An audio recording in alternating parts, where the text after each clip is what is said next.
Yahoo. In 2013, a coordinated series of cyber attacks hit the servers of the world's most visited website and walked away with every account it had ever created. 3 billion users, every single one. The attackers got in using forged authentication cookies, digital tokens that tell a website a user is already logged in. They didn't need a password, they simply convinced the servers that they were already there. Once inside, they moved through the system quietly, copying data in bulk without triggering any alarms. Names, email addresses, phone numbers, birth dates, and security questions, all of it gone. The breach wasn't discovered for 3 years. The company found out in 2016 only because it was trying to sell itself to Verizon, and investigators kept digging. When the breach was first admitted, it said 1 billion accounts were affected.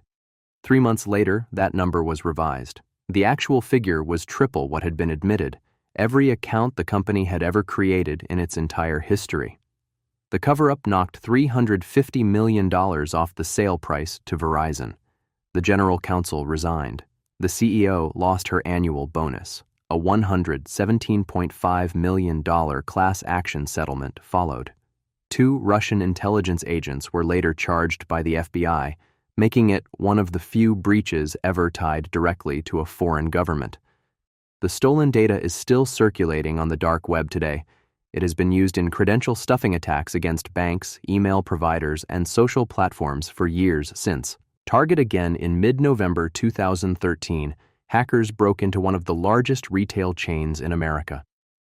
They did not go through the front door either. They went through an HVAC company in Sharpsburg, Pennsylvania. Fazio Mechanical Services had remote access to the network for billing purposes. Hackers compromised Fazio's credentials using a phishing email. That single login was the only key they needed. Once inside, they moved laterally through internal systems until they located the point-of-sale terminals.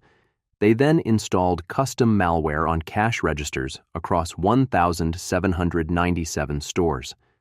The malware captured card data in real time, every swipe, every transaction, every PIN entered.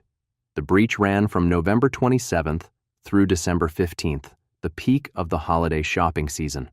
The company's own security system flagged the intrusion twice. Nobody investigated the alerts. 40 million credit and debit card numbers were stolen. Personal information for 70 million additional customers went with them. The CEO and the CIO both resigned. Over $200 million was paid in settlements. The breach accelerated the entire U.S. credit card industry's move away from magnetic stripe cards toward chip and PIN technology, a change that had been stalled for years. The attackers had researched Target's vendor relationships using nothing more than a Google search before the attack began. MySpace. Around 2008, when MySpace was the largest social network on the planet with over 100 million monthly users, someone broke in and stole the login credentials of 360 million users. Nobody found out for 8 years. Attackers gained access through a server misconfiguration that left user account data exposed without proper access controls. The passwords were protected using an outdated SHA-1 encryption method with no salting, meaning they were far easier to crack than modern standards allow. Most could be broken with off-the-shelf tools. The breach sat silent until May 2016, when a hacker known only as Peace listed the stolen data for sale on a dark web marketplace called The Real Deal. The asking price was $2,800. The real danger wasn't the platform itself. It's that most people reuse passwords across multiple sites. So a credential stolen from a forgotten social network in 2008 could still open a bank account in 2016 if the owner had never changed it. Passwords were reset for all accounts created before June 2013. By then, the data had already been circulating privately for years. Security researchers found that millions of the stolen passwords matched credentials still active on other platforms, email accounts, streaming services, and banking apps where users had never thought to make a change. 360 million accounts, 8 years of silence. The original hacker was never identified, no charges were ever filed. The breach remains one of the largest in history with no known suspect. LinkedIn. In 2012, hackers broke into the world's largest professional networking site. They found a flaw in how passwords were stored, cracked the protection using tools any hacker could buy, and pulled a massive chunk of the user database in one clean operation. LinkedIn disclosed the breach quickly and immediately made it smaller than it was. 6.5 million accounts, they said. Enough to take it seriously, not enough to cause panic. So the news cycle moved on. 4 years passed. In May 2016, a hacker appeared on the same dark web market that sold the MySpace data. He had 117 million email addresses and passwords from that same 2012 breach. He was selling them for 5 Bitcoin, around $2,200 at the time. Security researchers verified the data was real. The company confirmed it. The scope of its own breach had been dramatically underestimated for 4 years. 117 million professional profiles, job titles, corporate email addresses, the career history of executives, engineers, lawyers, and government employees sold for the price of a used laptop. Passwords were reset for every account created before 2012. The hacker was later identified as a Russian national living abroad.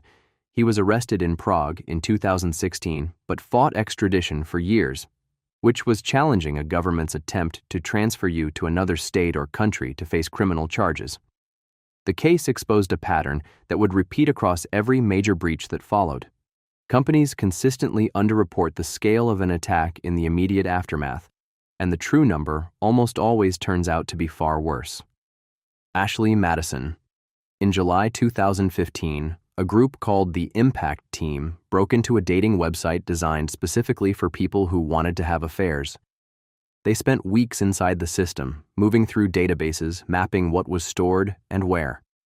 The site's entire business model was built on a single promise: total discretion. Its homepage read, "Life is short. Have an affair." The hackers sent one message to the parent company: shut the site down completely or everything gets released. The company did not shut it down. In August 2015, 32 million user profiles were published on the internet. Names, home addresses, email addresses, sexual preferences, credit card transaction histories. The deleted accounts people had paid to have permanently erased were in the data too. They had never actually been deleted. The company had been charging users for a deletion service that did not work. Government email addresses appeared in the dump, military addresses, corporate accounts from major companies worldwide. Relationships ended overnight, careers collapsed. Extortion emails flooded the inboxes of anyone whose name appeared in the data. At least 2 suicides were directly linked to the exposure, confirmed by Toronto police.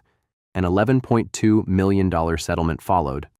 The company also agreed to delete the data of users who had paid for the deletion service that never worked, something it should have done years earlier. The Impact Team was never identified. Their location, their members, and their true motive remain unknown to this day. Equifax. In March 2017, a critical security vulnerability was publicly disclosed in a widely used web application framework. The company was notified. A patch was available immediately, but nobody applied it. 2 months later, attackers found that same open door and walked through it. They created over 30 separate data queries to extract records from different databases without raising flags. They compressed and encrypted the stolen files before sending them out, making the traffic look like normal web activity. They spent 78 days inside the network before anyone noticed anything was wrong. The reason nobody noticed was because a security certificate used to inspect outbound network traffic had expired back in January. The monitoring tools had been effectively blind for months. No one had checked.